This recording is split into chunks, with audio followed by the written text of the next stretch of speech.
Nah, para pemirsa, saya yakin Anda juga termasuk keluarga yang ideal. Ya, kita selalu mendambakan keluarga yang ideal.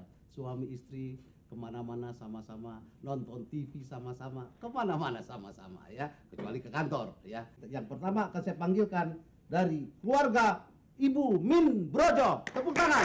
Ya. Siapa dia? Ya, HM Damsik. Tepuk tangan. Datuk Maringgi. Nah, kalau boleh saya tanya Bu, waktu dia memerankan Datuk Maringgi, bagaimana perasaan Ibu nih? Ya, tapi saya tetap aja pegang-pegang. Iya.